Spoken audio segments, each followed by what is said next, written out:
noite a todos. Vocês estão me escutando aí no fundo? Está dando para escutar alto e claro? Não está dando eco não, né? Não? Gente, boa noite a todos. Vocês estão me escutando perfeitamente? Sem dúvida nenhuma.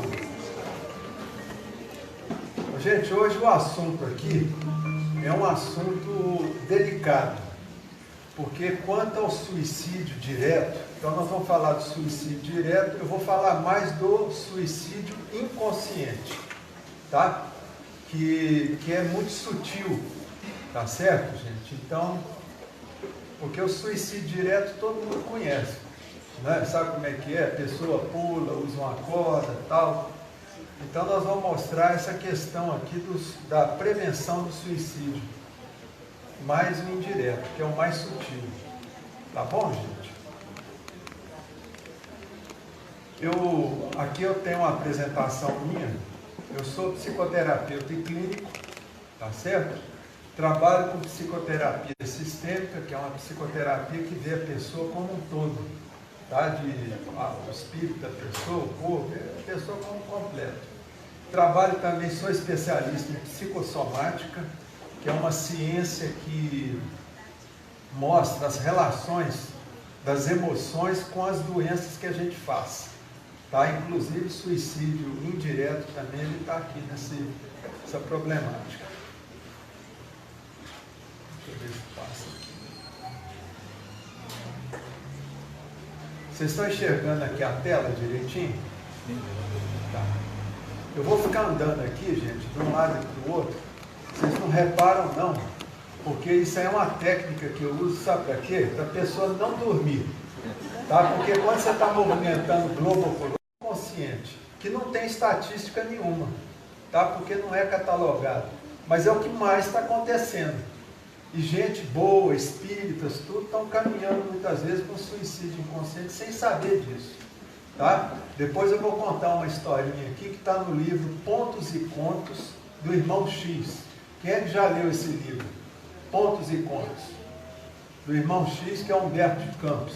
Nesse livro, lá no capítulo 18, tem um capítulo que fala o seguinte: morrer para descansar. Então eu vou falar sobre isso, porque ele mostra o quê?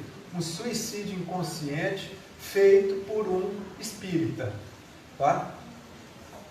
Então, gente, essa palestra aqui eu vou pedir para vocês o seguinte: isso aqui, gente, não é para ninguém sair apontando o dedo para ninguém, tá? Essa palestra, o objetivo dela é de uma autorreflexão, que a gente possa fazer uma reflexão com a gente mesmo, e não sair apontando o dedo para os o fulano ali suicidou inconsciente. Não, isso é para a gente, tá? Porque é a gente que está entrando nesse negócio sem saber, tá? E vocês vão ver aqui por quê. Então vamos lá. Primeira coisa, gente, que eu sei aqui, que muita gente não sabe o que é consciente e inconsciente, tá? Então eu vou dar só uma pincelada muito rápida. Eu coloquei aqui um iceberg, tá? Para poder mostrar essa mente nossa, tá? Aquela ponta que sai aqui para fora, gente, é o que a gente chama de mente consciente, e isso aqui, ó, esse mundo todo aqui é inconsciente, quase 95% da nossa mente. Tá certo? Então, no consciente, o que é, gente? A parte consciente da nossa mente é aquela que a gente pode tomar decisões, que a gente faz escolhas, que a gente fala sim, fala não e toma as nossas decisões, tá? De forma consciente. Deu para vocês entenderem isso? E o inconsciente, o que é? É aquela parte da nossa mente em que está arquivado. Tá certo, gente? Está arquivado aqui tudo que a gente já fez nessa vida, desde a época que a gente estava na barriguinha da mamãe, tá? E também tem um arquivo aqui de vidas passadas, das lambanças que a gente aprontou em vidas passadas. Então tá tudo arquivado, e isso aí já foi provado cientificamente, tá? Através de hipnose, regressões, já foi feito isso aí, já, principalmente pelo Dr. Brian Weiss, que é um psiquiatra americano que mora lá em Miami, tá? Então, gente, a mente inconsciente a gente não controla. Deu para entender? Não dá para controlar o que vem do inconsciente. Então, o inconsciente, quando a gente conscientiza a pessoa de algum problema, aquele problema ele já deixou de ser o quê? Inconsciente e passou a ser consciente. Então, o que eu vou falar aqui para vocês hoje é uma forma de conscientização. Eu vou tentar tirar lá do inconsciente e jogar para o consciente. Tá? Então, eu vou dar um exemplozinho muito simples sobre essa questão do inconsciente. Aqui quem é que dirige? A maioria aqui sabe dirigir. Olha bem, gente, o que acontece lá no inconsciente. Às vezes o sujeito ele te fecha. Você está dirigindo, o sujeito te fecha no trânsito, aí ele desce do carro, xinga de tudo. Aí o que é que acontece? Aqui no fundo do nosso inconsciente está a nossa parte instintiva, tá? Aquela parte má nossa, aquela parte que mata, aquela parte que é destruidora. E aí na hora vem um pensamento aqui na nossa cabeça, gente, se eu tivesse um 38 aqui, eu descarregava desse sujeito. Mas aí vem o nosso consciente e fala para você assim, não faz isso não, senão você vai pegar uma cadeia à toa. Não vale a pena. Tá? Outro exemplo também que é do nosso dia a dia, que é até engraçado, mas eu vou falar aqui. Por exemplo, tem muita mulher que não sabe falar não para o marido. Tá certo? Não sabe falar não para ninguém, não é só para o marido, para todo mundo. E muitas vezes esse marido é um marido cafajeste, enguiçado, um sujeito complicado. E a mulher, de forma, ela não quer ter contato íntimo com esse marido mais, mas ela não sabe falar não para ele. Aí o que acontece, gente? Lá o inconsciente vai providenciar o quê?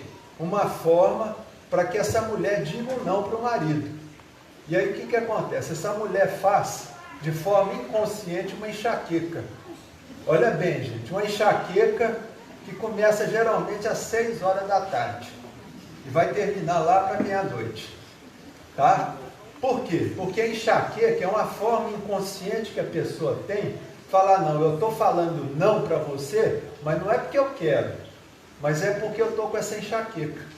Aí o marido fica lá chateado, com aquela recusa da mulher, que errou todo dia uma enxaqueca, todo dia, manda a mulher no neurologista, aí o neurologista faz tudo quanto é exame, faz lá o PET scan, faz lá uma tomografia, tá, aquele trem, não acha nada na cabeça da mulher, que justifique a dor que ela tem toda a noite. Quer dizer, essa dor é aquilo que a gente chama de dor idiopática, que não tem causa. A pessoa faz muitas vezes para poder chamar a atenção de alguém, para poder falar um não. Tá? Então vem lá do inconsciente. Aí quando a mulher chega no consultório da gente, com essa conversa, você já foi tudo quanto é treino, nada resolve. Eu falei, mas então, você tem problema? Mas tem sim, meu marido então. Você fez essa dor aí justamente por causa desse seu marido. A hora que você mandar seu marido pentear macaco, a dor some. Você está entendendo? E caçar seu rumo. Aí a dor some, acabou, não tem mais motivo para isso. Tá? Então vamos ver aqui. Gente, a principal causa que leva ao suicídio. Essa aí vocês já sabem. Tá? Tá aí. Depressão. Por isso que a depressão, gente, fala que é o mal do século. É a doença que mais mata, de fato. Porque a depressão, ela mata por tabela. Tá certo? Não é uma doença que te mata, assim, fisicamente. Mas ela te leva a duas ocorrências. Por quê, gente? Porque a depressão é uma doença de autoextermínio. Vocês entenderam? Autoextermínio. Porque a depressão, ela te leva a dois caminhos. Tá aqui os caminhos. Ao suicídio consciente ou inconsciente. Tá? Não existe ninguém que comete um suicídio consciente que não esteja deprimido, ou tenha passado pela depressão, ou parou de tomar medicamento. Vocês já viram isso, gente? Pessoa que para de tomar medicamento antidepressivo de supetão, sem falar com o médico. O que acontece? O sintoma da depressão, ele vem igual tsunami, volta arrebentando, é o que a gente chama de efeito rebote. Então a pessoa não pode parar com medicamento antidepressivo de supetão, tem que ser desmamado, aos poucos. tá? Porque geralmente tem muita gente que comete suicídio no efeito rebote. Ela para com a medicação e comete suicídio, tá? Ou entra debaixo do carro, ou bate no poste, acidente, ó. Tá certo, gente? Então aqui eu vou falar um pouquinho da depressão de uma forma bem simplesinha para todo mundo entender. Que eu acho importantíssimo isso, todo mundo ficar consciente, olha bem, da questão da depressão. A depressão, gente, é uma doença que surge muitas vezes de dentro para fora. Essa é a mais perigosa, que a gente chama de depressão endógena. E a depressão reativa é aquela depressão que todo mundo sabe que o sujeito está deprimido. Por quê? Porque ele passou por um fato, tá, traumático, que possa levar a uma depressão. Por isso que chama reativa. A depressão reativa é uma depressão que vem de quê? De fatos que ocorreram com a pessoa. Por exemplo, decepções amorosas. Quem é que já teve decepção amorosa aí? Aí, beleza. Então, decepção amorosa, gente, muitas vezes leva a pessoa a fazer uma depressão reativa. Quer dizer, é um fato que ocorreu. Às vezes não precisa nem tomar o medicamento. É só uma conversa, tudo, a pessoa vai superando. Tá? Luto. É muito comum também no luto, que a pessoa perde uma pessoa querida, ela pode deprimir também. Tá? Mas é uma depressão fácil de debelar. Tá certo, gente? Por quê? Porque ela tem uma causa que a gente vê, que a gente... Depois das perguntas, no final. Traumas. Por exemplo, um assalto, a mão armada, geralmente a pessoa fica ali, pode entrar numa síndrome de pânico, tá? E a síndrome de pânico, por exemplo, ela já é tratada também com antidepressivo. Por quê? Porque é um dos sintomas da depressão. Tá certo, gente? Então, quer dizer, tem também o assédio moral. Esse assédio moral, a gente está pondo aqui assédio sexual, assédio em trabalho, de chefe, disso, daquilo, qualquer tipo de assédio, tá? Que pode levar uma pessoa mais sensível a fazer uma depressão. Outra coisa é o estresse intenso, tá? Aquela ansiedade que gerou, porque a ansiedade também, gente, é um dos sintomas da depressão, tá? E hoje transtorno de ansiedade é tratado também com antidepressivo. Então, o antidepressivo hoje trata ansiedade, tá? Trata síndrome de pânico, trata o TOC, que é o transtorno obsessivo compulsivo, quer dizer, uma série de coisas. Tá certo, gente? Porque tudo tem a ver, é o que a gente chama na medicina de comorbidade. Quer dizer, tudo tem a ver. É como se fosse uma teia de aranha que está tudo entrelaçado. Tá certo, gente? Esses sintomas, essas doenças, tudo está entrelaçado. A pessoa que tem TOC, ela é deprimida também por causa daquela compulsão. A pessoa que tem lá síndrome de pânico, também ela está deprimida. Então, quer dizer, é uma teia. Tá bom, gente? Então, esse tipo de depressão é uma depressão que a gente vê, tá? Que a gente consegue ver de uma forma mais simples. Agora, a mais perigosa de todas, gente, é a depressão endógena, aquela que vem de dentro para fora, sem causas conhecidas. Tá certo, gente? Que aí, no caso, ó, pode ter também fatores biológicos, hereditários, tá? Porque tem gente que tem na família a avó é deprimida, a filha é deprimida, a neta é deprimida. Então, quer dizer, isso às vezes tem a questão de hereditariedade, que é a questão da química cerebral, que tem algum problema ali, pode acontecer isso. Tá certo, gente? Agora, aqui como nós estamos num lugar que só tem espírito, todo mundo aqui é espírita? É, não é? Sim. Beleza. Então aqui a gente pode falar que um dos fatores da depressão endógena é obsessão. Tá entendendo, gente? É obsessão. Se a gente for falar isso no congresso médico, não pode. Aqui eu posso falar. Então a obsessão pertinaz, gente, aquela obsessão, viu? Que chega até a subjugação, é isso aí, ó. Também leva também a pessoa a começar um quadro de depressão. Que a pessoa não sabe de onde veio, vai em tudo quanto é psiquiatra, o psiquiatra não dá conta, porque o medicamento não faz efeito. Porque no caso, por exemplo, da obsessão, que acontece, gente?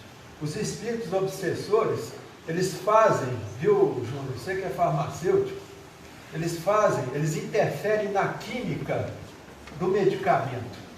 Quer dizer, inutilizando aquela química boa do medicamento. Então, eu, por exemplo, conheço muita gente que toma medicamento psicotrópico, tudo, e não faz efeito nenhum. Por quê? Porque ela está em plena obsessão. Tem que tratar no centro espírita. Tá?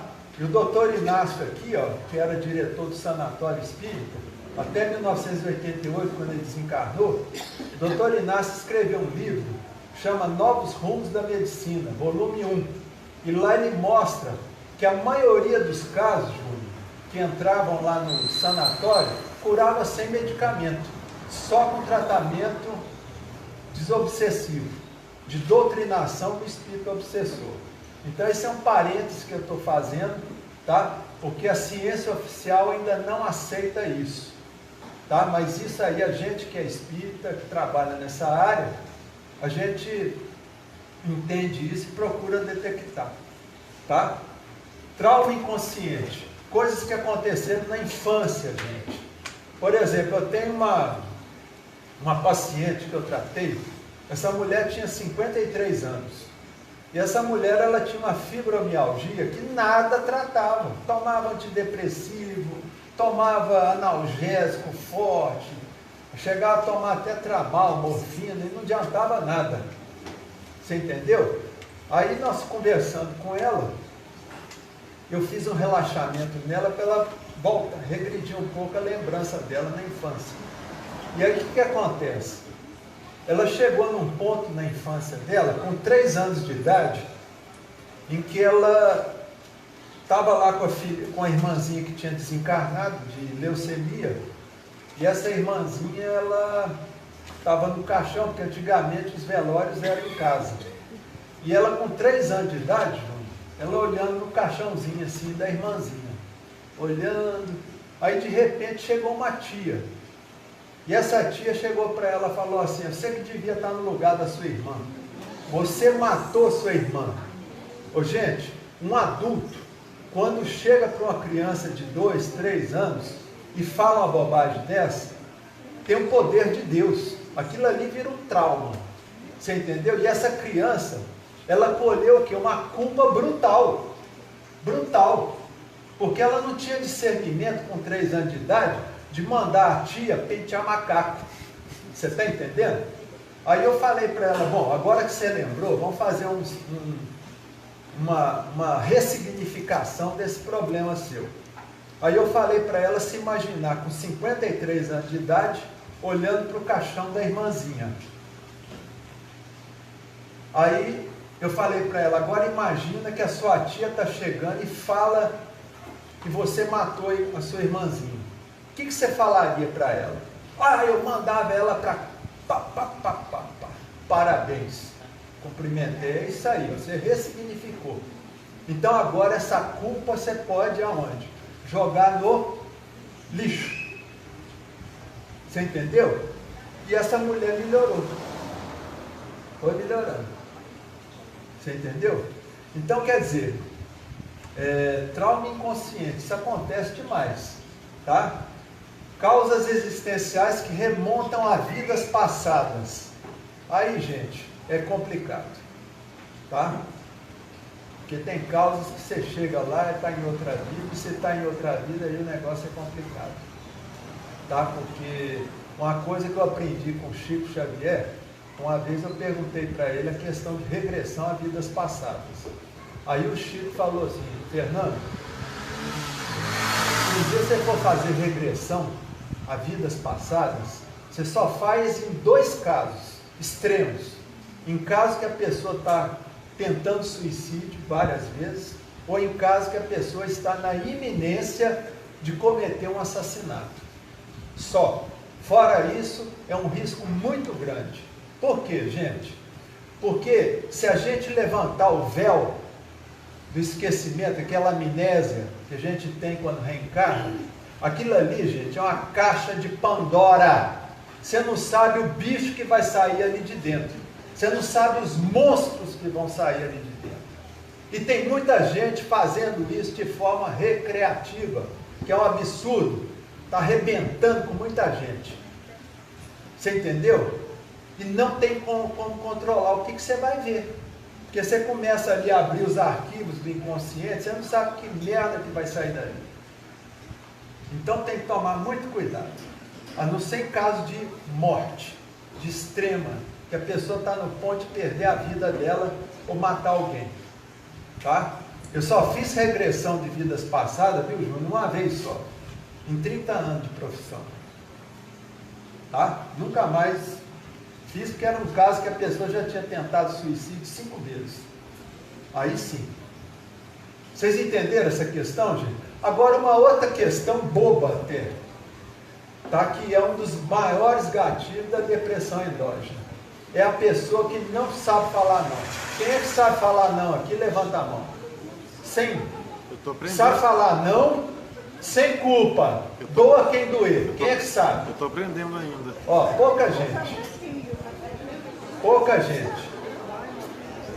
Tá? E vocês vão ver a importância que tem a pessoa ser assertiva, saber falar não no momento certo. Tá? Vocês entenderam essa questão da depressão aqui no quadrinho? Eu estou falando para gente que entende e para gente que não entende. Quem não entendeu, depois a gente conversa. Olha bem, gente. Olha aqui, gente. Vocês estão vendo essa palavrinha aqui, ó? Essa aqui é a palavra mais abençoada do mundo.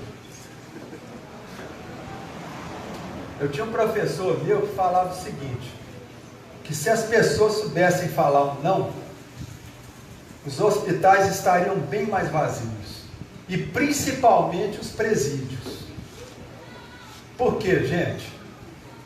Eu, por exemplo, atendo muita gente em presídio. Gente, a maioria das pessoas que estão presas porque não souberam falar não. Para os amigos da onça. Não souberam falar não. Estão lá presos, cometeram crimes. Porque o amigo dele chamou, tal, não sabe, tal. Então a maioria é bobo. Lá na aula das mulheres, então, gente, é quase 100% das mulheres lá não souberam falar não para quem? Para os namorados, para os amigos, para os parentes, para marido. A maioria que está presa lá é por causa de namorado e marido. Tá? Olha bem, gente.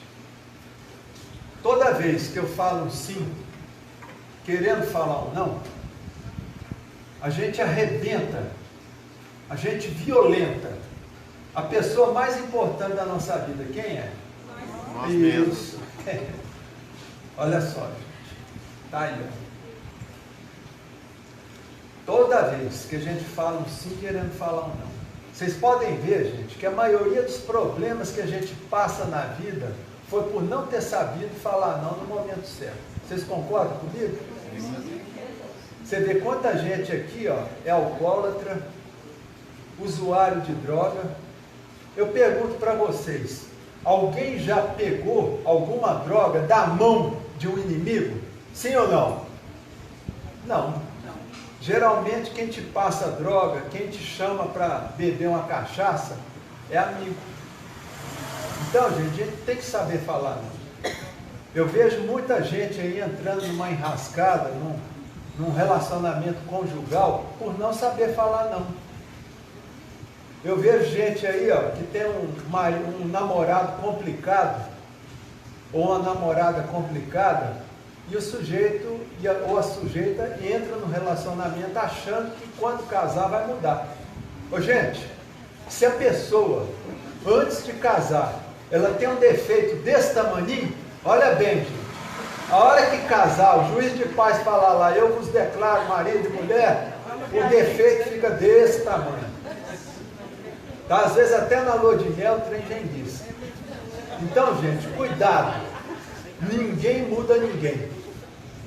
Tá? Então vamos aprender a falar não, porque, gente, quem tem que cuidar de gente complicada é papai e mamãe. Marido e mulher, namorado e namorada, não tem que querer consertar filho de ninguém. Vai dar com os burros na água. Vai dar com os burros na água. Então tem que saber falar não. Por quê, gente? Olha bem. Ô, gente, as pessoas que não sabem falar não, são aquelas pessoas que vivem magoadas. Estão sempre cheias de mágoa. Por quê? Porque faz para todo mundo e ninguém faz para ela. É aquela pessoa que todo mundo chama assim, o fulano é bonzinho. Ó, bonzinho, bonzinho, bonzinho. Bonzinho no nosso dicionário, gente, quer dizer, sabe o quê? Bobo. É isso, é bobo. Não sabe falar não. Você vê o Cristo, por exemplo. O Cristo, ele era bom, não era? Mas o Cristo sabia falar não. O Cristo, gente, ninguém passava a bola debaixo das pernas dele. O Cristo, você viu lá que teve um episódio que ele expulsou os vendilhões do templo. Foi lá e falou, não, não aceito isso aqui dentro. E foi lá e chutou o pau da barraca, literalmente. Vocês estão entendendo, gente? O outro que sabia falar não, era o Chico. Chico Xavier. Chico Xavier era uma pessoa boa, generosa, mas sabia falar não quando era não. O outro que sabia falar não era São Francisco de Assis. Tá certo? Você vê o São Francisco, o pai dele era muito rico, o pai dele chamava Pedro Bernardone. E ele era um sujeito rico e queria que o filho seguisse na profissão dele. Até que um dia ele chegou para o padre lá, o padre, vamos pressionar o Francisco e tal, para ver se ele volta para casa. Aí o Francisco foi chamado lá, e chegou lá, o pai falou, mas você tem que voltar, tal, eu preciso de você lá na fábrica e tal. E aí o que acontece? São Francisco, gente, tirou a roupa, ficou pelado, olha bem, ficou peladinho, pegou a roupa e jogou no colo do pai. Toma, pai, isso aqui é seu, a única coisa que eu tinha que era ser a roupa que eu estou vestindo, portanto, tome e me deixe em paz. Virou as costas e foi embora. Olha bem, gente, São Francisco. Outra pessoa que sabia falar não, doeça quem doeça, e isso vocês podem ver lá no YouTube, é Madre Teresa de Calcutá. Madre Teresa de Calcutá era uma mulher arretada, ela sabia falar não na hora, era uma pessoa generosa, boa, mas ela sabia falar não, ela não engolia sapo, que é o que a pessoa que não sabe falar não vive engolindo.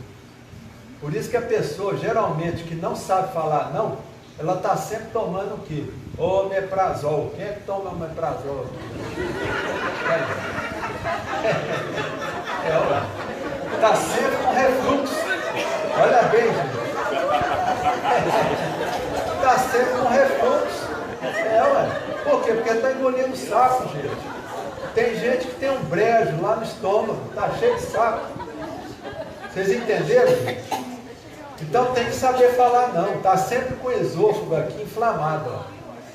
Tá certo? Não sabe falar não?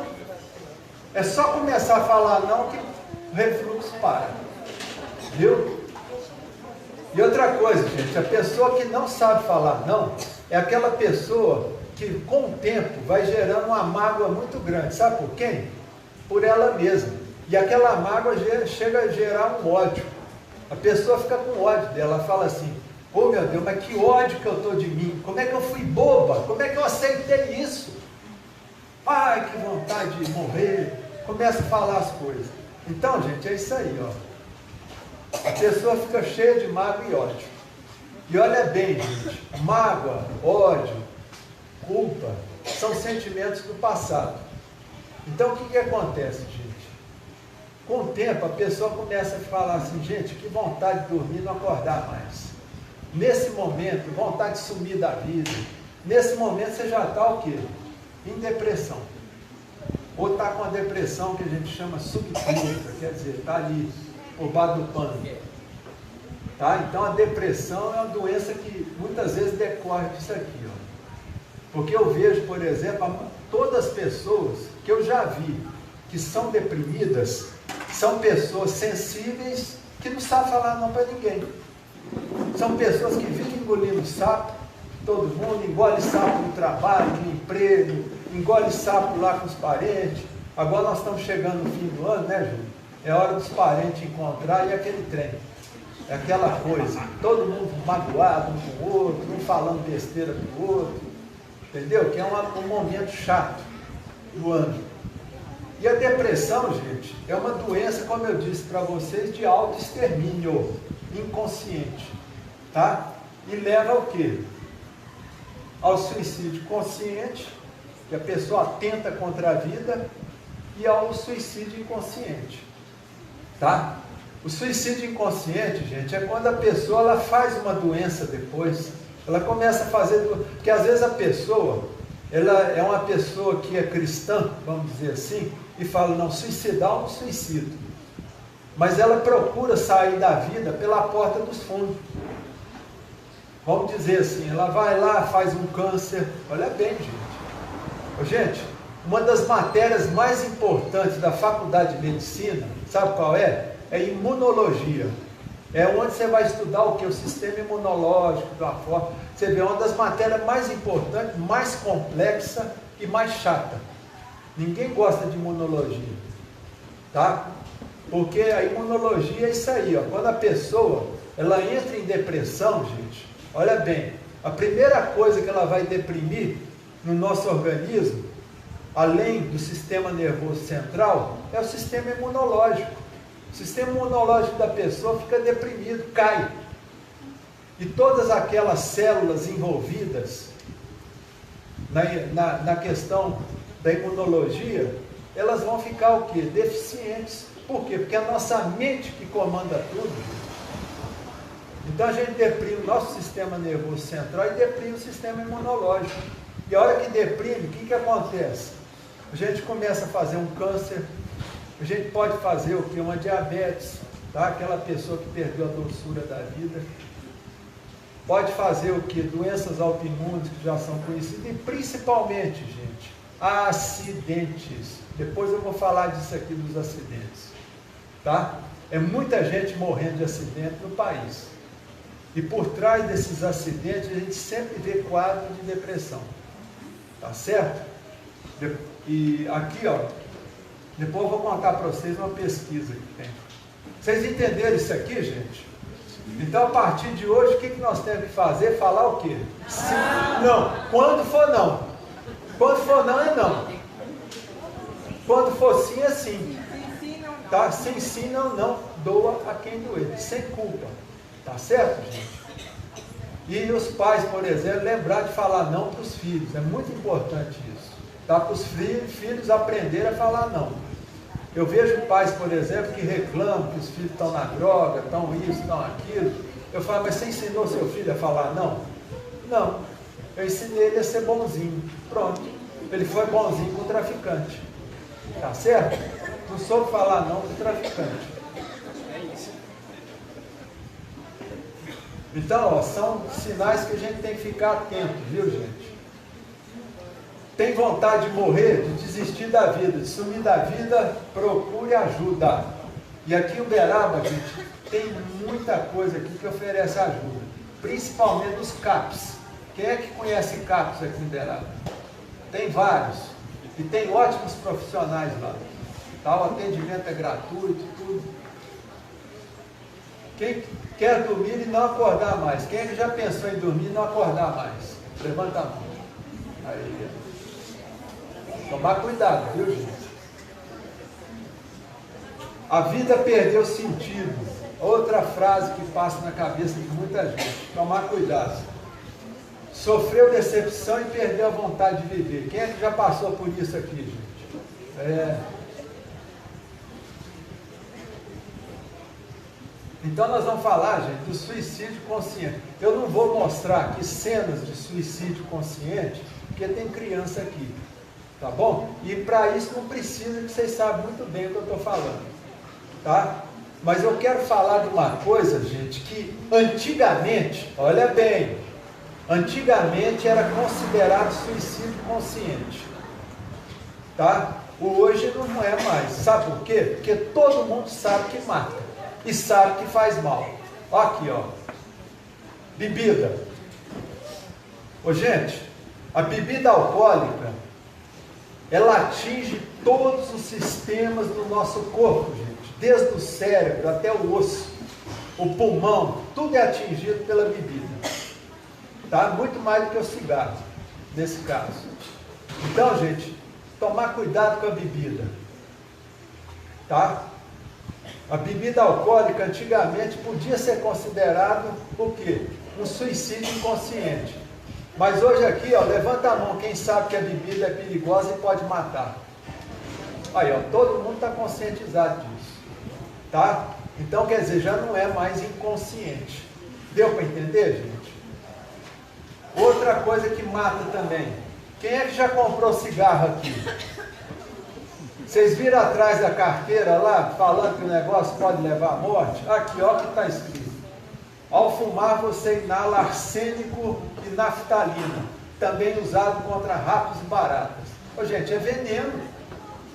O cigarro, gente, tem mais de 70 componentes químicos que são perigosos à saúde humana, que são cancerígenos. Arsênio e naftalina é apenas um deles. Então, quem está fumando arsênio e naftalina. Quer dizer, a pessoa aqui tem desculpa de falar assim, eu não sabia que isso aqui matava. Não tem mais desculpa. Antigamente era charme fumar. Ninguém sabia que cigarro fazia mal. Os médicos tudo fumava, tudo era bonito. Tá? Hoje não. Hoje está mais do que divulgado que cigarro mata. Olha lá, o sujeito perdeu as pernas. Por quê? Porque o cigarro, o primeiro lugar que ele vai atacando é a circulação periférica. Tá? E aí vai entupindo tudo ali, o que acontece? Acontece a necrose, a pessoa tem que cortar o pé, a perna e por aí vai. Tá? Então quer dizer, tem desculpa a pessoa que fuma? Sim ou não? Não. É suicídio consciente ou inconsciente? Consciente. Outra coisa que não precisa nem falar muito, é a droga. A droga mata também, gente. Todo mundo sabe disso. A droga ela mata por overdose e mata também por assassinato. A pessoa pode ser assassinada em virtude de briga de traficante, não ter dinheiro para pagar traficante, acaba morrendo. Quer dizer, pode ser considerado também suicídio. Tá? Outra coisa também, gente, que a gente tem que considerar como suicídio consciente, é quando o sujeito bebe cachaça e vai dirigir. Bateu no poste e morreu. É culpa de quem, gente? Dele, ó. Não foi consciente? Ele não sabia que não podia dirigir alcoolizado? Sabia. Então morreu, é consciente? Não é consciente. Isso os benfeitores falam para a gente. Tá? Então não é. Por exemplo, no acidente lá, você estava alcoolizado, bateu, você morreu. Olha bem. E junto com você morreu outra pessoa, você vai ser acusado de assassinato. Assassinato culposo, sem intenção de matar. Mas você foi culpado também, responsável pela morte das outras pessoas que morreram no acidente. Que não tinha nada a ver com o bolinho. Entendeu, gente? Então vocês estão vendo que é muito sério isso. Não tem desculpa, viu, gente? A hora que a gente chega no plano espiritual, não tem desculpa. Não adianta, eu não sabia, não sabia. O benfeitor vai rir na sua cara. Falar, agora nós vamos lá para a reeducação, lá no Brau. E as pessoas ficam decepcionadas. Mas eu não morri, eu não queria morrer. Ué, mas você... É igual o caso do André Luiz, gente. Quem é que leu o nosso lar aqui? Então, lá no caso do André Luiz, vocês viram isso. O André Luiz, ele morreu com uma oclusão intestinal. E essa oclusão intestinal era devido a um câncer que ele fez aqui, que fez a oclusão. Então, o que acontece? Ele chegou no plano espiritual e lá no umbral que ele ficou lá, os espíritos ficavam atrás dele chamando ele de suicida. Suicida, suicida. E o André Luiz ficava indignado. Ele falava, mas gente, eu lutei 40 dias contra esse troço, contra a oclusão, e morri, não queria ter morrido. Aí depois que ele foi para o nosso lar, ele foi questionar o Clarencio, que era o benfeitor dele. Aí perguntando lá, ele falou, infelizmente, André, você chegou aqui pelo suicídio inconsciente, tá? Então não tem desculpa. Mas eu não sabia. Quer dizer, naquela época que o André Luiz morreu, na década de 30, realmente eles não tinham tanto conhecimento quanto tem hoje, tá? Então, por exemplo, um médico hoje que faz o que o André Luiz fez naquela época, ele é um suicida consciente, principalmente se ele for médico. Tá certo? Ele sabe direitinho o que acontece. Tá? Então não tem desculpa.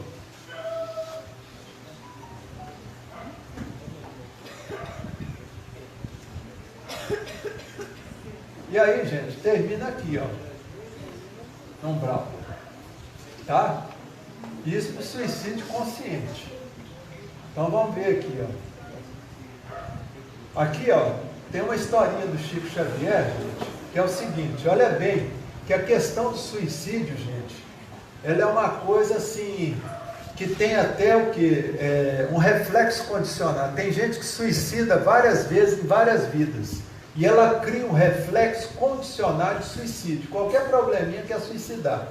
E esse caso aqui que aconteceu com o Chico Xavier é um caso bonito, emblemático de quê? De suicídio com reflexo condicionado. O que é o reflexo? A pessoa que adquire aquela mania, toda a existência ela quer suicidar. Olha só. Aqui a historinha é o seguinte, uma mãe chegou para o Chico Xavier com a criança no colo, uma criança de 5 anos. E lá com o Chico Xavier ela perguntou, Chico, o meu filho é mudo, surdo e cego, e nasceu sem os 2 bracinhos, não tem braço. E o que aconteceu? Ele está com infecção na perna e os médicos estão querendo amputar as 2 perninhas dele. Aí o Chico falou, não, eu vou ver aqui, aí de repente veio aquele vozeirão lá do Emmanuel, e o Emmanuel lá falou com o Chico, isso aqui, ó. Chico, explique a nossa irmã que esse nosso irmão em seus braços suicidou nas 10 últimas encarnações. Olha bem o que é o condicionamento. E pediu antes de nascer que lhe fossem retiradas todas as possibilidades de se matar novamente. Mas agora que está aproximadamente com 5 aninhos, procura um rio, um precipício para se atirar. Olha só, a criancinha, gente. Avisa a nossa irmã que os médicos amigos estão com a razão. As 2 pernas dele vão ser amputadas em seu próprio benefício, para que ele fique mais algum tempo na Terra, a fim de que diminua a ideia de suicídio. Olha bem, para quebrar o condicionamento dele. Vocês estão vendo isso, gente? Como é que é bonito isso? Então, o suicídio muitas vezes tem essa questão também de condicionamento, de vidas e vida, a pessoa, qualquer probleminha já, eu quero suicidar. Agora vamos falar do inconsciente. Acidentes, gente, olha aqui, ó. Acidente no trabalho e acidente no trânsito. Olha bem, hoje já é uma coisa bem estudada isso, quando a gente vai nas CIPATs e faz palestra, alguma coisa, a gente sempre chama a atenção do pessoal da área de saúde, observar o quê? As pessoas que estão com depressão. Às vezes você vê uma pessoa andando assim, ó, cabeça para baixo. Isso já é um sinal para abordar essa pessoa, porque a pessoa deprimida ela anda assim, olhando para baixo, tá? Então, por quê, gente? Porque as pessoas que estão nesse processo depressivo, elas de forma inconsciente buscam alguma coisa que vai o quê? Arrebentar com a vida delas. E geralmente, às vezes, um acidente. Então, hoje as empresas, por exemplo, elas já estão tomando cuidado com pessoas que têm depressão, para tratar. A hora que a pessoa apresenta um quadro ali de depressão, eles chamam, conversa, para poder tirar lá do chão de fábrica, para evitar o quê? Um acidente de trabalho. Então a gente vê hoje, por exemplo, a maioria das pessoas que sofrem acidente de trabalho, elas estavam com um episódio de depressão, ou passaram por um episódio de depressão, pararam de tomar um remédio, porque aqui no Brasil, gente, o povo tem mania de parar de tomar medicação sem consultar o médico. Acho que o médico é bobo. Ele está ali o quê? Feito um boneco. Tá? Então, medicação é muito importante perguntar. E no trânsito? Olha bem, gente. Na década de 80, foi feita uma pesquisa nos Estados Unidos que foi encomendada pelo governo americano. Por quê? Lá nos Estados Unidos as estradas são perfeitas, a sinalização é perfeita, tudo é perfeito lá, bem arrumado. Eu morei lá em 2008, eu vi isso. E aí o que aconteceu? Estava incomodando os acidentes que as pessoas estavam sofrendo no trânsito. Aí eles pediram para a Associação de Psiquiatria Norte-Americana tomar frente nessa pesquisa. E aí qual a conclusão que eles chegaram? 78% dos acidentes, das pessoas que eram causadoras de acidentes, elas tiveram episódio de depressão na vida delas. Ou estavam tomando medicação, pararam, ou não trataram a depressão e foram responsáveis pelos acidentes. E aí o restante da porcentagem da pesquisa, o que eles chegaram à conclusão que eram as intempéries, porque lá cai muita neve, e defeito mecânico, uma pequena parte. Tá? Mas a maioria, 78%, era devido ao quê? À depressão. Tá? Você já deve ter visto aqui no Brasil acidentes, por exemplo, inexplicáveis, que a pessoa entra debaixo de um caminhão. Se a gente vai pesquisar a vida da pessoa que fez o acidente, você vai ver que acha coisa de depressão ali para trás. Tá? Então, tomar muito cuidado, tá? Porque os acidentes é uma forma muito inconsciente que as pessoas têm e fácil, olha bem, de cometer um suicídio inconsciente. Tá certo? Outra coisa, insubmissão à vontade divina. Olha bem, gente, isso aqui é muito sutil. Tá? Eu vou contar 2 casos. O primeiro caso é do Sérgio Mafra, que é um personagem lá do livro do Irmão X. Então, lá no livro Pontos e Contos, capítulo 18, tem lá a história do Sérgio Mafra. Sérgio Mafra, ele era espírita, era um trabalhador, um tarefeiro espírita, muito responsável, um sujeito entusiasmado, mas esse Sérgio Mafra, ele tinha um defeito muito grande. Toda vez que ele encontrava o benfeitor dele, porque ele tinha mediunidade de psicografia, psicofonia e vidência. Ele via o espírito que ele estava falando. E aí, sempre que ele encontrava lá o benfeitor dele, que chamava Ricardo, ele falava: ô Ricardo, eu estou querendo, eu tinha vontade de morrer e ficar com você, trabalhando aí no plano espiritual, nas tarefas espirituais. Aí o Ricardo, o benfeitor, sempre chamava a atenção dele. Falava assim: Sérgio Mafra, para com essa besteira, isso é obsessão, toma cuidado. Viu? A gente tem que viver aqui na terra e secar o bagaço. Viver o tempo que for necessário. Tá? Não é esse negócio de querer morrer e tal. E ele sempre insistindo, que ele encontra, que vontade de descansar, de trabalhar do seu lado. Eu tinha vontade de trabalhar, não aguento mais viver nesse planeta de prova e expiação. Eu não aguento mais esse vale de lágrimas. Toda vez ele desfiava aquele rosário dele de clamura, de gemura, ficava aquela gemeção, aquela porcariada. Aí até que um dia, gente, o Sérgio Mafra, ele teve uma boba gripezinha, ele pegou uma gripe. E essa gripe dele, gente, evoluiu em 3 dias para uma pneumonia galopante. E ele desencarnou. Olha bem o que aconteceu. A hora que ele chegou no plano espiritual, ele foi recebido pelo Ricardo. E o Ricardo estava sério com ele, olhou, falou: bom, você queria morrer, morreu? Morreu. Uma gripe boba. Você desencarnou numa gripe bobinha. Agora você vai trabalhar comigo 24 horas. Você vai ver o tanto que é bom. E aí foi. Aí o Ricardo, lá no livro, ele contou que ele deu um passe dele para ele aguentar o tranco, para ele não desmaiar. Tá? Porque ele tinha acabado de desencarnar. Então lá ele já foi para o batente. E foi. Ficou lá 2 semanas indo visitar o umbral, resgatando o espírito, indo no hospital, cuidando de doente, corre para lá, corre para cá. E aí o Sérgio Mafra não aguentou mais e falou: Ricardo, eu não aguento mais, eu quero descansar, ué.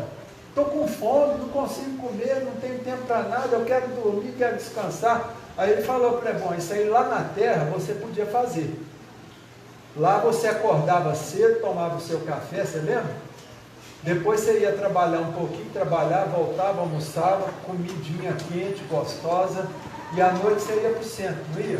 Ficava lá conversando, na reunião, tirava férias, não tirava? Era bom, não era? Aqui não tem isso não. Você quis morrer, agora você vai ter que ficar do meu lado. Ah, mas eu não quero. Vai ter que ficar, sabe por quê? Porque se você não ficar comigo, Sérgio Mafra, você vai cair na mão das trevas. As trevas vão te pegar e vão te levar lá para o umbral. Porque você morreu antes da hora. bem antes da hora. Então você vai passar comigo uns 30 e tantos anos, trabalhando, só depois você vai poder descansar. Terminou. Aí, gente, para vocês verem, o sujeito era espírito. Então tem um outro caso também que foi contado pelo Dr. Elias, um caso que ele acompanhou, que contaram para ele dessa questão do suicídio inconsciente. Teve uma senhora que era espírita, muito fervorosa, tudo, mas um dia o filho dela, que ela gostava demais, ele teve uma pancreatite, aquela pancreatite virou um câncer galopante. Em questão de um mês o rapaz desencarnou, tá? E a mãe ficou o quê? Insubmissa à vontade divina. Quer dizer, ela não aceitou aquilo. Ela ficava reclamando, ah, não, mas eu quero morrer para encontrar meu filho, eu não suporto minha vida. Aí o pessoal dando conselho para ela, não, mas você tem outros filhos, senhor. Você tem um trabalho no centro espírita, ah, mas é meu filho, eu quero ver ele de qualquer jeito. Aí passou 15 dias da morte do filho, essa mulher, ela teve um furúnculo, olha bem, furúnculo, aqui ó, na nádega, na bunda mesmo, teve um furúnculo. E esse furúnculo, gente, em questão de 3 dias evoluiu com a septicemia. Olha só o tanto que essa mulher deprimiu o sistema imunológico dela. Ela bloqueou completamente o sistema imunológico dela. E ela desencarnou em 3 dias. Aí ela chegou no plano espiritual. Aí o benfeitor dela falou assim, bom, você veio para cá ó, com 63 anos. Falou para a mulher, você era espírita, tudo uma pessoa, você veio com 63 anos. Eu estou lendo aqui ó, no seu mapa reencarnatório, e está falando aqui que você tinha que morrer, vir para cá só com 98 anos. Aí o espírito falou para ela assim, bom, agora que você está com 63 anos, tem 35 anos pela frente. Você vai para uma instituição de reeducação espiritual. Aí a mulher falou, mas eu sou espírita, eu quero ver meu filho. Você não vai ver seu filho antes dos 35 anos. Olha bem, gente. E essa mulher foi lá para uma zona umbralina, para uma instituição de reeducação, que é comandada por Maria de Nazaré. Tá certo? E lá ela ficou os 35 anos, trabalhando, estudando e trabalhando. Então, gente, nós temos que tomar muito cuidado com isso, ó. A hora que um filho morrer, a hora que um parente querido morrer, não ficar reclamando. Ah, não sei o que tem, mas Deus é injusto, levou essa pessoa e não levou o outro que está velho, com 90 anos. O povo fala muito isso, né? Mas a pessoa com 90 anos é um verdadeiro herói, porque está ali, ó, aguentando, secando o bagaço. Tá certo? Outra coisa também, que o povo tem mania de se entregar à doença. Olha bem, gente, é a questão da resignação e da desistência. A gente tem que saber a diferença entre resignação e desistência. A resignação ela tem que ser dinâmica, tá? É o que eu ponho aqui. E entender o seguinte, gente, você está com a doença, você recebe lá um diagnóstico. Ah, está um câncer lá, bravo, com metástase e tudo. Aí o médico chega para você e faz um prognóstico. Prognóstico. Fala, ó, você tem 6 meses de vida. Quer dizer, eu nunca aconselho ninguém a escutar um prognóstico, tá? Porque o diagnóstico é exato. Quando o médico dá um diagnóstico, ele está certinho, porque foi tudo comprovado. Agora, prognóstico é um exercício de conversa, mole, tá? E pode influenciar. E eu já vi muita gente com prognóstico desfavorável de 6 meses, 1 ano, que está viva há mais de 30. Tá? Então, quer dizer, se a pessoa receber um prognóstico desfavorável do médico, fala assim, bom, pode ser que eu morra com 6 meses, mas eu vou lutar 6 meses. Eu vou lutar, não vou entregar. E se precisar fazer quimioterapia, nós vamos fazer quantas quimioterapias for necessária. É lutar. E procurar um centro espírita, igual aqui, por exemplo, para fazer o tratamento espiritual junto. Porque o tratamento espiritual, gente, faz milagre. Tá certo, gente? Quer dizer, não é para abandonar o tratamento convencional. Você continua fazendo quimioterapia, radioterapia, tudo que for necessário. E à noite, a hora que der 7 horas, vai para o centro espírita. Procurar o tratamento espiritual. Tá? A maioria dos prognósticos que eu já vi na minha vida nunca deu certo. Dificilmente alguém acerta. Acerta quando a pessoa acredita. Tá? Se a pessoa acredita, fala, nossa, ele falou. Aí a pessoa desiste. Porque tem gente que quando tem um prognóstico desfavorável, a pessoa fala assim, não, eu não vou nem fazer quimioterapia, porque o médico falou que eu vou morrer com 3 meses. Está errado, gente. O médico não é Deus. Está longe de ser Deus.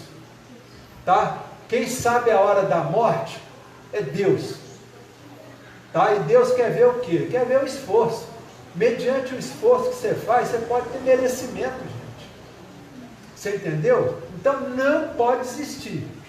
Tá? Lembra disso, resignar, gente, não é desistir. Você aceita o fato. É a resignação que a gente chama resignação dinâmica. Você aceita o fato, aceita o diagnóstico, mas fala assim, eu vou lutar até o fim, como soldado. Eu não vou desistir. E vou procurar tudo quanto é coisa alternativa que for necessária para me tentar salvar. Tá certo, gente? Porque se a pessoa aceita, ela está suicidando também. Ela está aceitando. Não faz nada, você vai morrer.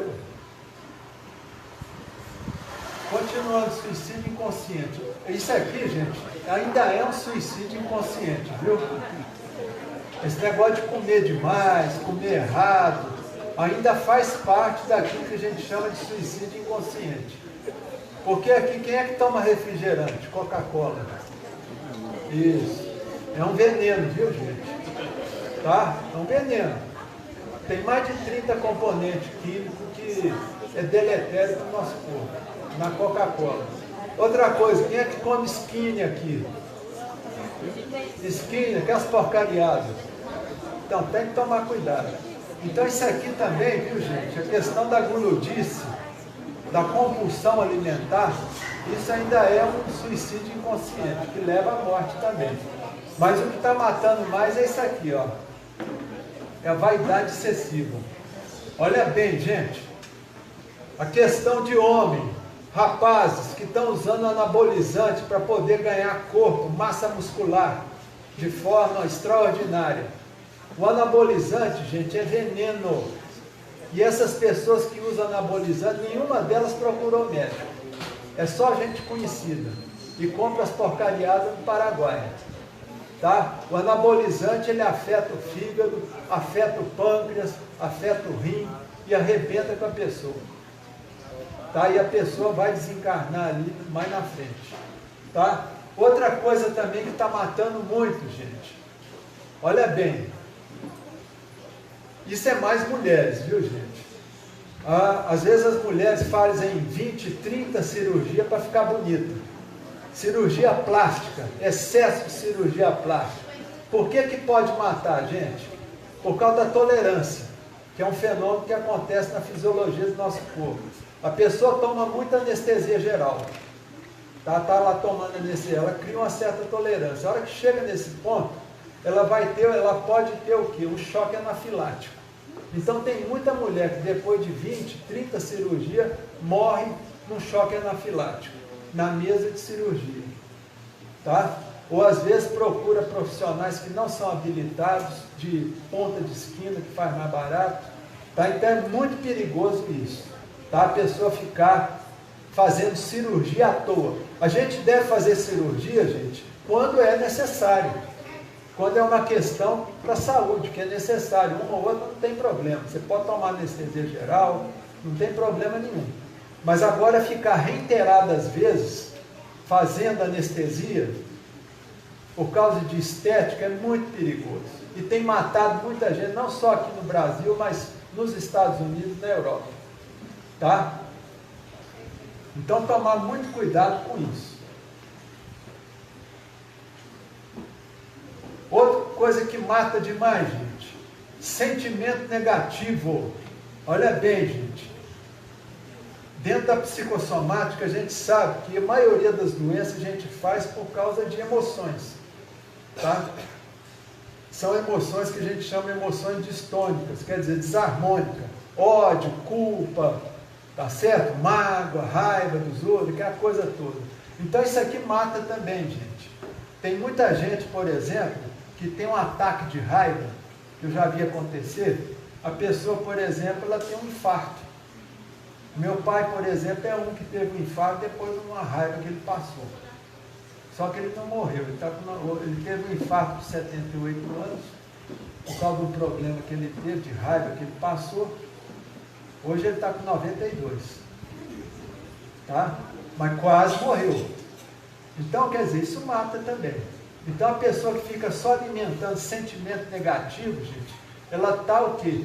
Depauperando, quer dizer, ela está anulando o sistema imunológico dela, está deprimindo o sistema imunológico dela, tá? Ela está estragando o sistema imunológico dela, que é uma das coisas mais bonitas e perfeitas que tem no ser humano. Tá? Então vamos tomar cuidado com o sentimento negativo. Outra coisa que mata também, que pode levar a depressão, doenças, transtornos mentais, é a questão da obsessão. Então sempre que tiver notar alguma obsessão, gente, corre para o centro espírita. Vamos trabalhar a reforma íntima. Olha bem, a reforma íntima, ela passa por a gente trabalhar o quê? A vaidade, a gente trabalhar o sentimento negativo. Quer dizer, isso tudo, por trás de tudo isso tem a obsessão. Tá? Então nós temos que tomar cuidado com isso, que a obsessão mata também. Tá? Principalmente quando a pessoa usa muito smartphone. Eu já fiz uma palestra aqui sobre a questão da hipnose, que os espíritos obsessores utilizam o smartphone para poder hipnotizar a pessoa. Tá? Então depois, por exemplo, que começou a aparecer os smartphones, aumentou demais o suicídio no mundo. Tá? Mas isso é uma outra palestra que a gente faz. Tá certo, gente? Então tomar muito cuidado com isso. Então aqui, gente, tem um exemplo que eu deixei aqui para o Divaldo vai explicar que ele foi desenganado também. E ele não acreditou no prognóstico, tá? E está vivo até hoje. Só para a gente dar uma relaxadinha aqui. Opa! Espera aí.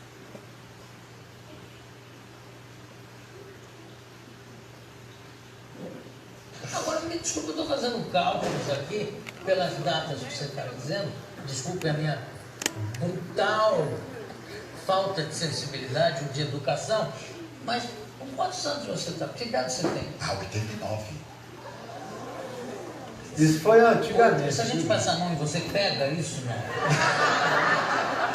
Não, mas eu estou com muito prazer com você. O restante que eu venho, nós dividimos. Olha que louco. Podemos fazer uma boa parceria. 89 anos, gente. 90 quando é? 5 de maio. 90. Mas eu não acredito, João. De vez em quando eu olho a certidão de idade e eu não engano. Porque eu não sinto nada. Sinto um prazer imenso de viver. Porque sendo espírita, eu descobri o milagre da vida. O milagre da vida é a alegria de viver. Trabalhar, ter uma vida interior muito tranquila, fazer uma viagem para descobrir qual é o objetivo da nossa vida na Terra, encontrar o significado existencial e não se abater na hora do problema. Problemas todos nós os temos e eles nos chegam como convites ao amadurecimento espiritual e moral.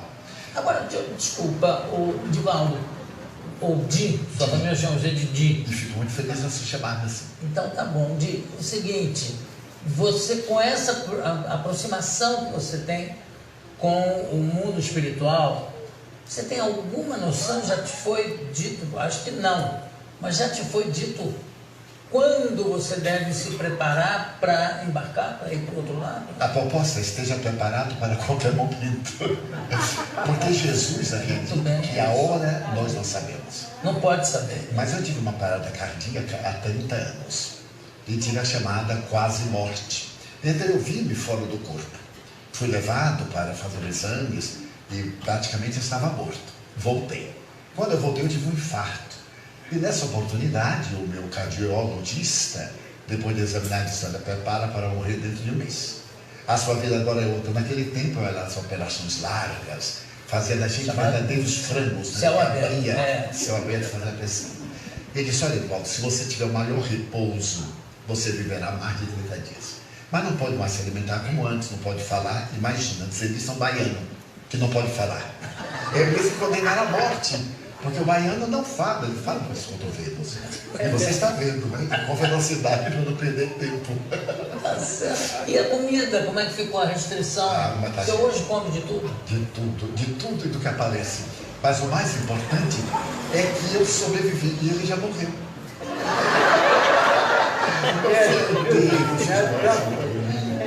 Agradecendo a Deus, antes do que eu. É natural. Já que Deus morreu antes de eu. Exatamente. É uma notícia popular. Então aqui estou, mas estou muito feliz. Pronto, gente. Vocês viram aqui o que é o prognóstico? Ele enterrou o cara que fez o prognóstico. Isso é bacana. Mas isso foi só para relaxar, viu, gente? Ô, gente, vocês viram a história lá do Sérgio Mafra, não viram? Que eu contei, que ele ficava reclamando, falando que queria morrer. Aí, ó. Olha o que o Paulo Coelho fala. Quando você quer alguma coisa, todo o universo conspira para que você realize o seu desejo. Então, gente, nós temos que tomar cuidado com a besteirada que sai da nossa boca. Porque a besteirada que os outros falam no nosso ouvido não tem problema. O problema é a besteira que sai da nossa boca. Tá? Então vamos ver aqui, ó. Suicídio é uma tragédia que pode ser evitada. Então vou pôr aqui uns itens. Conscientizar-se do processo depressivo, gente. Tá? Se notou que tem alguma coisa, não está dormindo bem à noite, está comendo demais, ou parou de comer, ou está com algum sintoma, ansiedade muito grande, medo, isso, aquilo, procura ajuda, gente. Tá? Não fica perdendo tempo não, e nem escutando comadre, viu? Ah, toma um chazinho disso aqui que você acalma, não sei o que lá, toma isso. Cuidado, gente. Tá? O negócio é muito sério. Buscar tratamento médico e psicoterapêutico para depressão. Tá? Junto a isso, gente, olha bem, junto a esse buscar tratamento médico, buscar também ajuda espiritual. Tá? Aqui entra o tratamento, a fluidoterapia, que são os passos, tratamento, todo tipo. Ajuda demais, gente. Porque no começo, gente, de todo transtorno mental, existe a obsessão. Tá? A obsessão, ela está sempre junta. Então, sempre tem que buscar o tratamento espiritual. Qualquer doença, lutar pela vida até o limite das forças. Tem que secar o bagaço. E fazer tratamento convencional, junto com a psicoterapia, com viés da psicossomática. E procurar tratamento, que é importantíssimo também. Cuidado com o heroísmo. Olha bem, pare de achar que sofrer é bonito, gente. Gente, sofrer não é bonito. Porque tem gente que acha isso que é uma glória. Não, eu sofro demais. Vocês já viram pessoas que chegam em casa, às vezes, visitar, carregando uma sacola de medicamento e conta a vantagem. Olha o tanto de remedinho que eu tomo. Eu tomo mais de 10 comprimidos. Olha só, aí encontra outra pessoa que fala, mas eu tomo 10 comprimidos, tomo mais do que você, gasto quase todo o meu salário com medicamento. E acha que isso é bonito. Não é, gente. Tá? A pessoa tem que entender o seguinte, que a doença, gente, é uma consequência. É uma consequência de uma causa. Olha bem, uma causa que você fez. E geralmente é lambança que a gente faz. Se a gente está passando por problema de doença, é porque a gente é besta. Você está entendendo?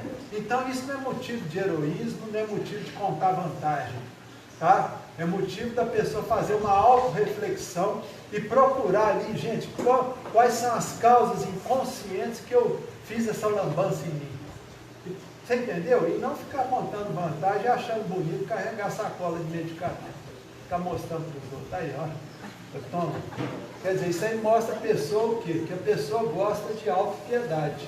É aquela pessoa que está atolada no pântano da autopiedade até o pescoço. acha bonito ser coitadinho, acha bonito que tem atenção de todo mundo, né? Às vezes a pessoa está doente e fica cheia de atenção. Então vamos tomar cuidado com isso.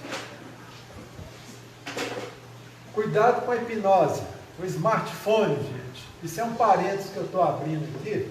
Olha bem, quando a gente entra em estado alterado de consciência, toda vez que você fixa o globo ocular em alguma coisa, tá aqui com o telefone celular, você fixa ali 3 minutos, você já entra em estado alterado de consciência. Nesse estado alterado de consciência, os espíritos obsessores podem utilizar aquilo para te fazer uma hipnose. Começa com uma sugestão e daquela sugestão vira um condicionamento, falando ali no seu ouvido, ó. Por exemplo, às vezes o povo gosta muito de usar smartphone na cama. A mulher está com smartphone, o marido está com smartphone. Aí o espírito chega ali para o marido e fala assim, ó, o sujeito está ali vidrado, já em estado alterado de consciência. Aí ele fala, nossa, sua mulher está parecida com a sua mãe. É chata, não é? Olha só. Aí a pessoa perde a libido na hora. Aí chega, corre na mulher que está do lado, mexendo no smartphone, e fala, nossa, seu marido é muito chato, né? Olha só, parecendo seu pai. Quer dizer, a libido cai. Eu estou falando isso porque eu atendo casais com 2 anos de casamento que não tem contato íntimo há mais de 7 meses. Por causa dessa porcaria do smartphone. Que está levando muita gente ao suicídio também. Tanto pela distração que ele causa. Vocês já viram gente atravessar a rua com smartphone? Está sujeito a ser atropelado. Tá? E fora as hipnoses que são feitas através do smartphone. Viu?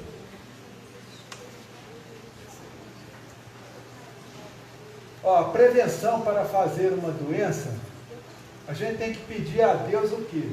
Para enfrentar todos os males que foram colocados diante de nós. Porque tem muita gente que quando vai rezar, vai orar, começa a falar, meu Deus, me livre de todos os males.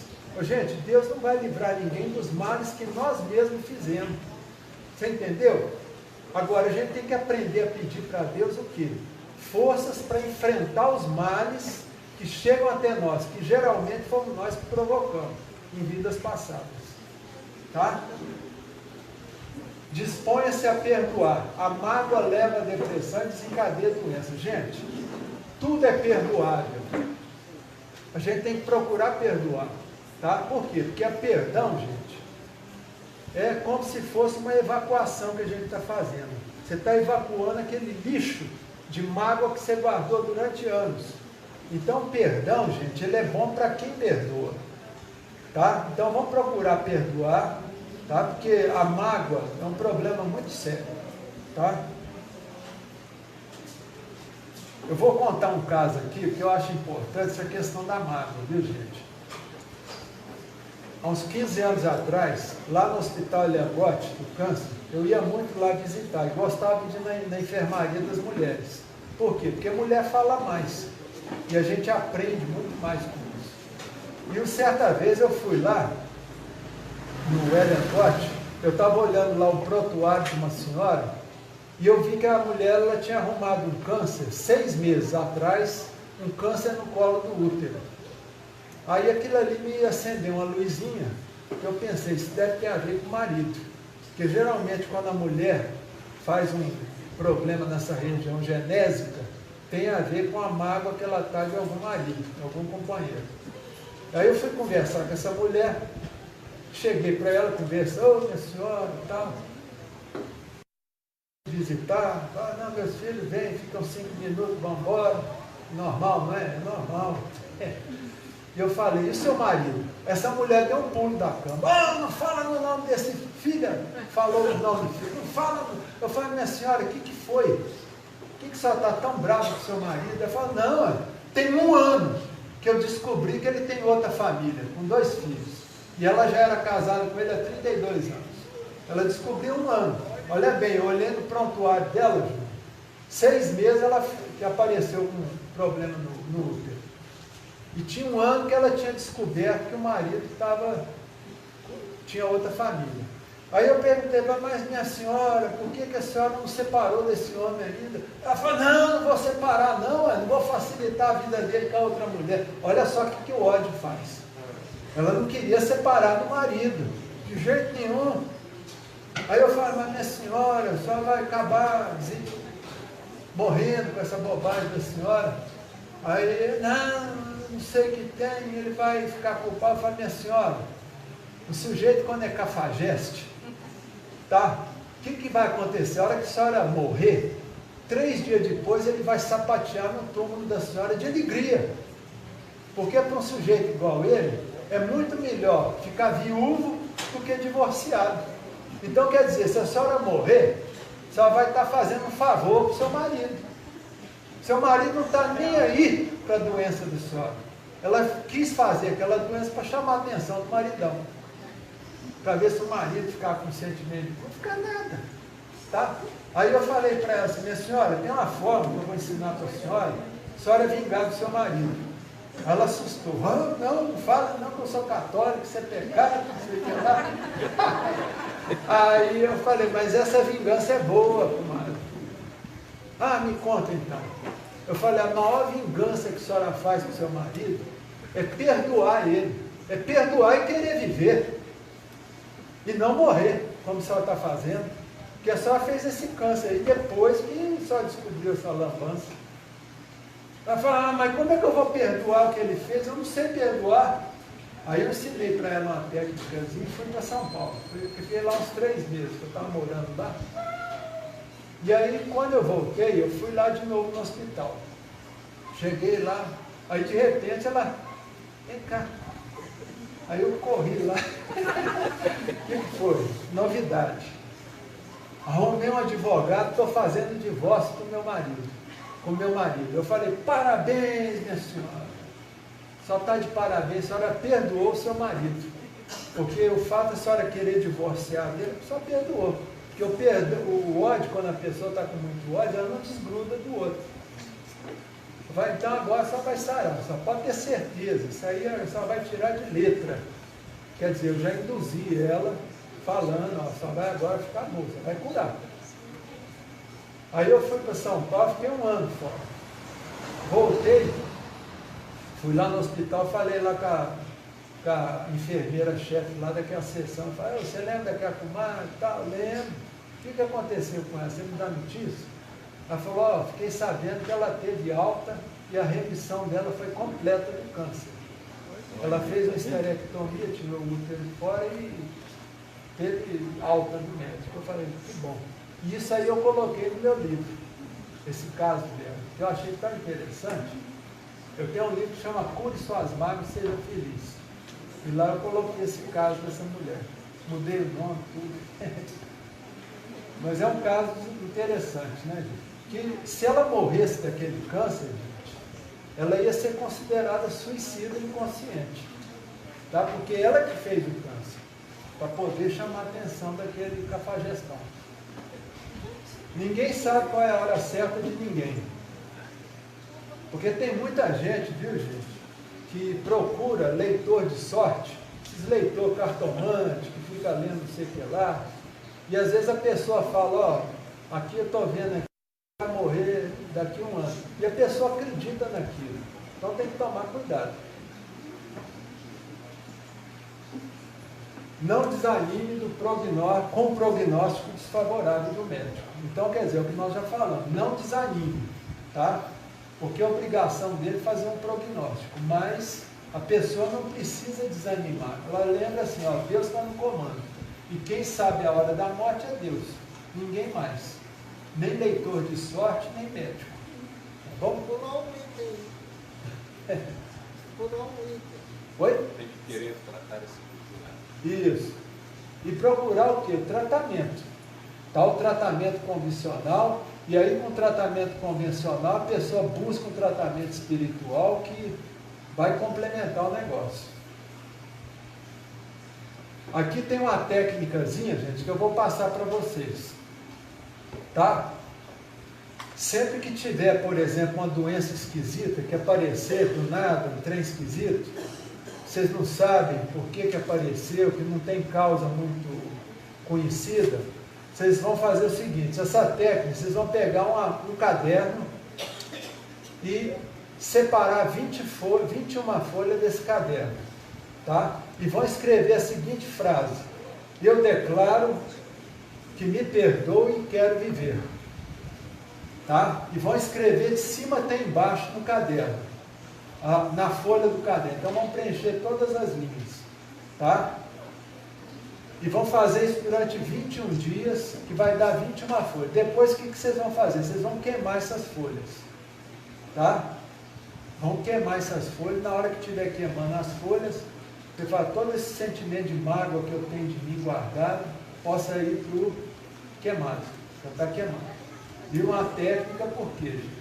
Porque o nosso inconsciente, gente, ele não aceita muito blá, blá, blá.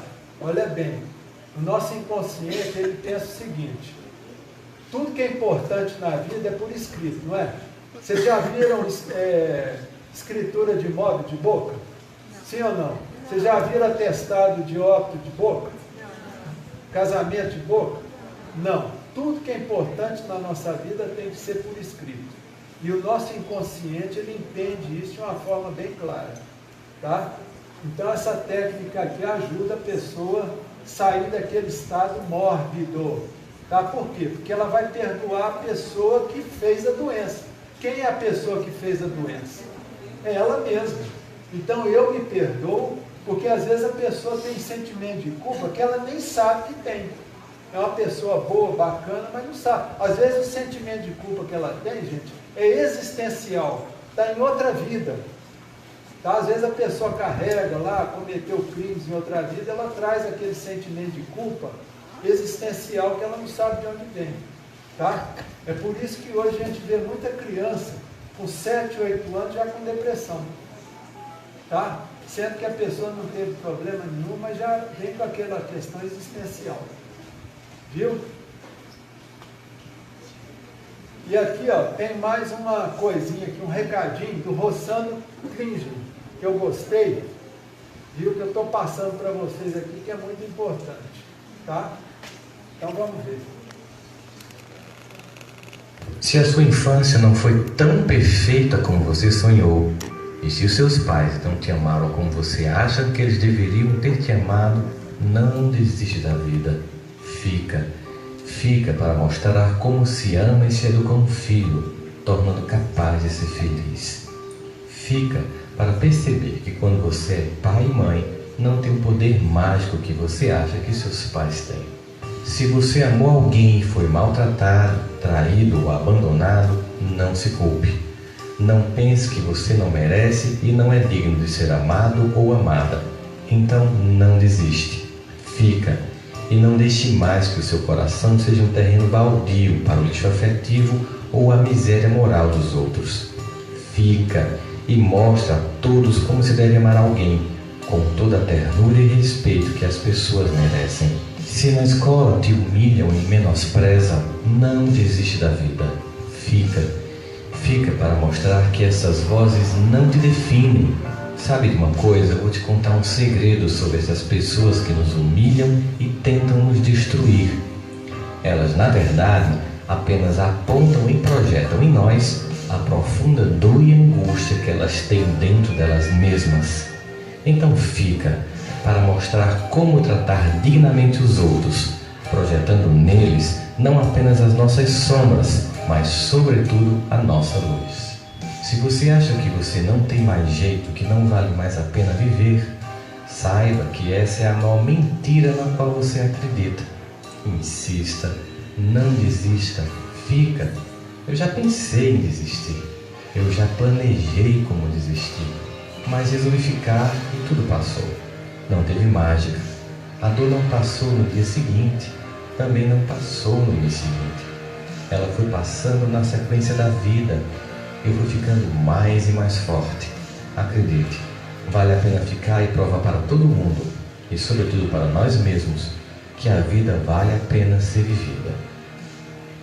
E se você me encontrar por aí, nas muitas palestras que faço, se puder, vá ao meu encontro e me dê um abraço e diz no meu ouvido que você ficou para provar que é possível ser feliz.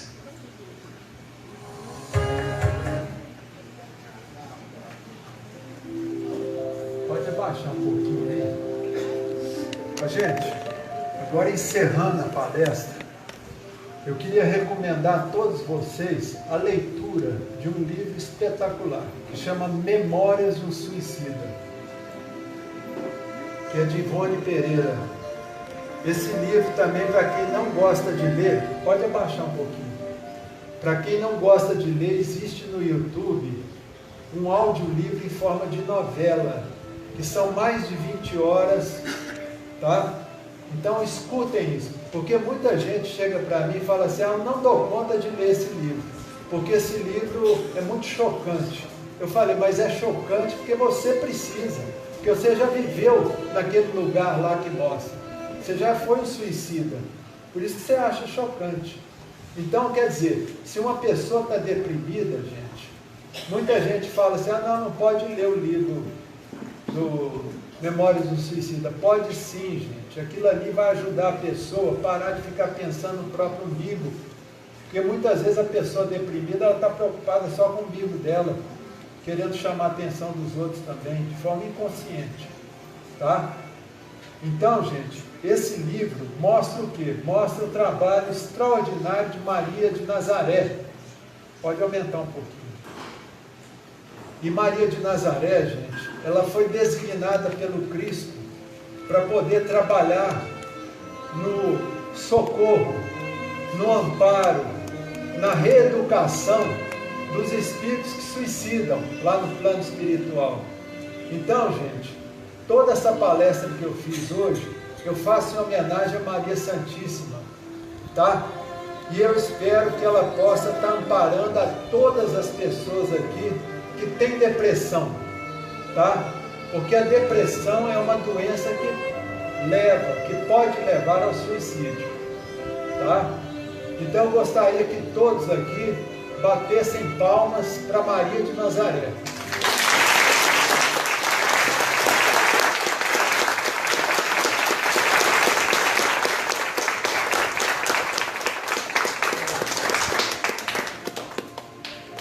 Então, gente, aqui eu vou encerrar a palestra e se alguém tiver alguma pergunta, pode fazer, né, gente?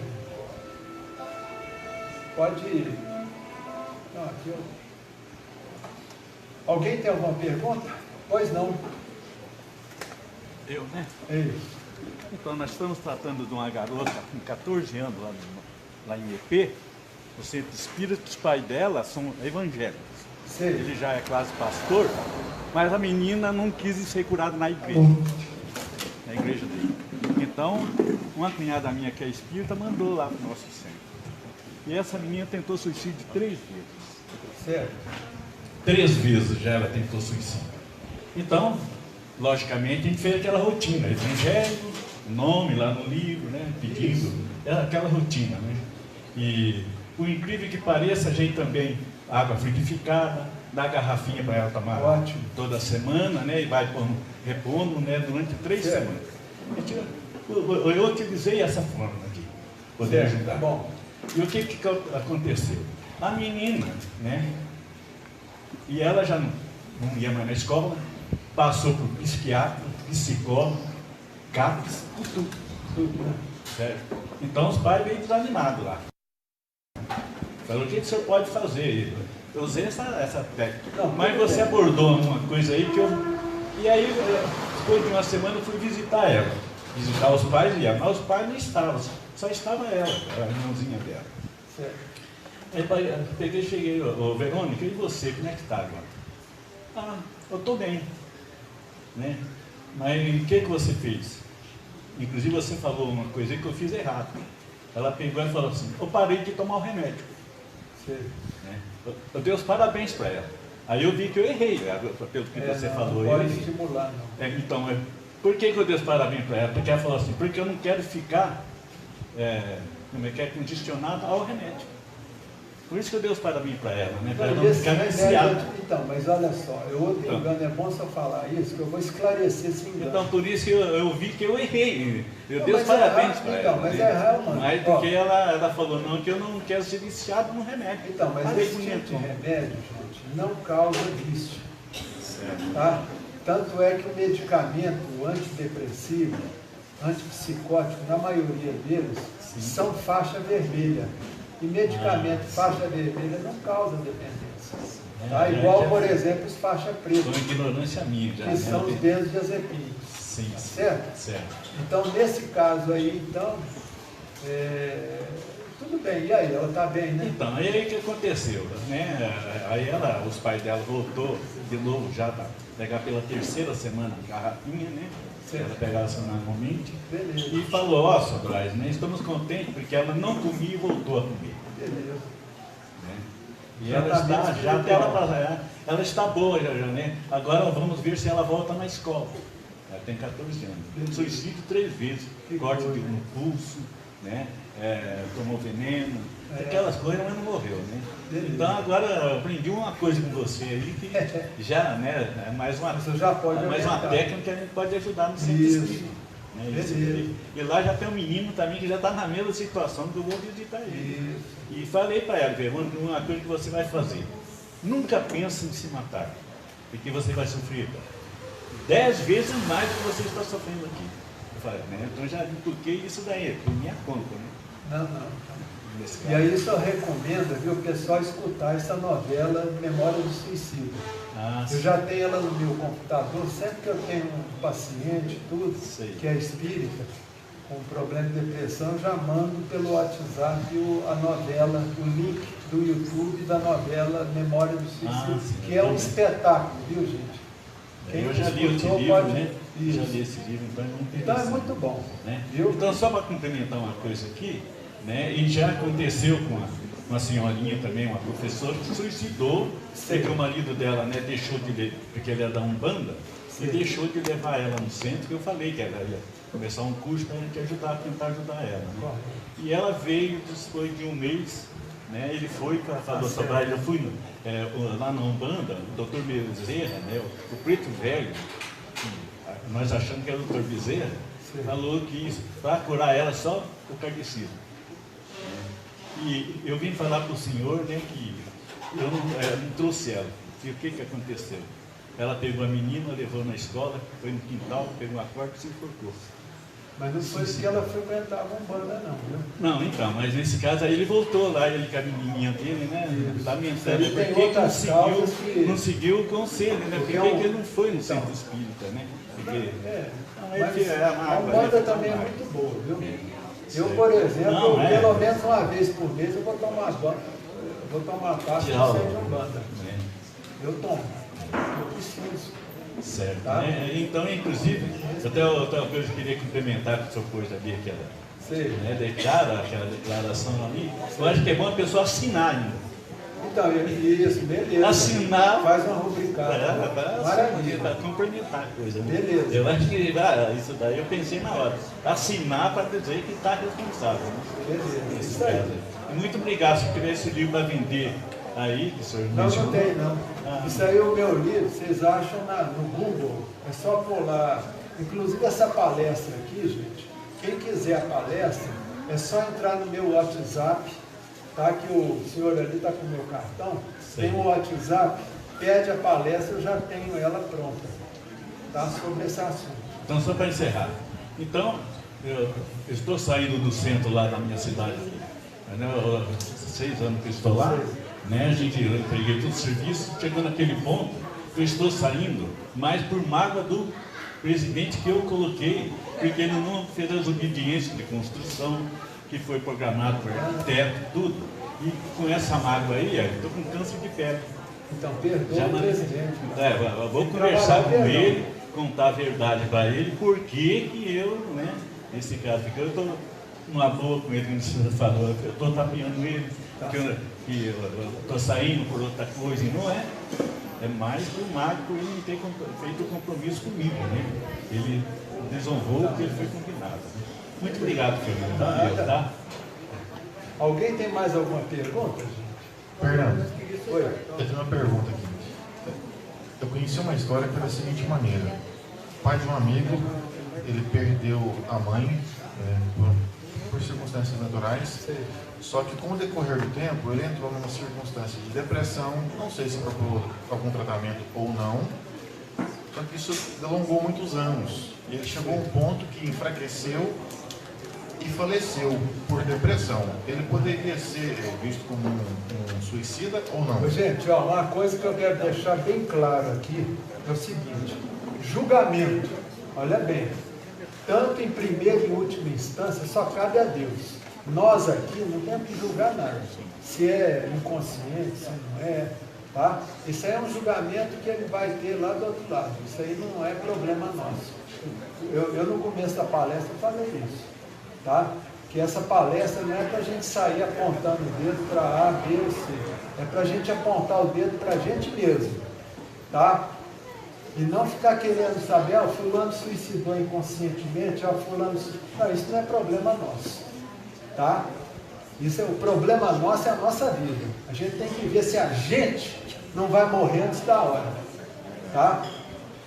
Porque uma coisa que os benfeitores falam muito, reiteradamente, é isso, que a maioria das pessoas estão desencarnando antes da hora. Estão chegando no plano espiritual antes de completar o tempo de vida aqui na Terra. A maioria. Tá? Então a gente tem que preocupar, não é com os outros, é com a gente. Se a gente não vai fazer esse tipo de lambança. Tá? Eu queria só fazer mais uma pergunta, se for possível. De que forma que a gente consegue evitar a mágoa antes que ela atinja a gente? Tem alguma... Muito simples. Nós estamos vivendo aonde, meu amigo? Num planeta de prova e expiação, correto? Então, tem um professor meu que dizia o seguinte, que do ser humano a gente tem que esperar duas coisas, coices e alfinetadas. O dia que a gente pegar uma pessoa bacana, gentil, legal, correta com a gente, nós estamos no lucro, tá? Então, quer dizer, essa é uma das receitas anti-decepção. Porque o que leva a pessoa a colher uma mágoa é a decepção no amor que ela tem. Tá certo? Então, para a gente não ficar muito decepcionado, é só a gente não ficar criando expectativa com todo mundo. Tá? Eu estou numa relação de amizade, mas não cria expectativa. Lembra que você tem amizade com o humano. Tá? Eu nunca vi ninguém decepcionar com um cachorro. Você já viu? Nunca vi. Tá? A gente só decepciona com o humano. Então, gente, do humano é esperar isso. Ó, nesse planetinha nosso, é coice alfinetada. Tá? O dia que você pegar gente boa, bacana, estou no lucro. Aí você agradece a Deus. E não pode engolir o sapo. Né? E não pode engolir sapo, que é outra coisa que gera mágoa também. Você fica... tá, chega lá, por exemplo, você trabalha numa repartição pública. Aí chega um amiguinho seu e fala assim, fica aqui, faz esse serviço para mim além do horário, que eu vou malhar lá na academia, porque tem horário lá na academia. E a pessoa aceita, e depois fica magoada. Está entendendo? Então, quer dizer, vamos parar com isso, é saber falar não. Vocês vão evitar muita dor de cabeça. Viu? Mais alguma perguntinha?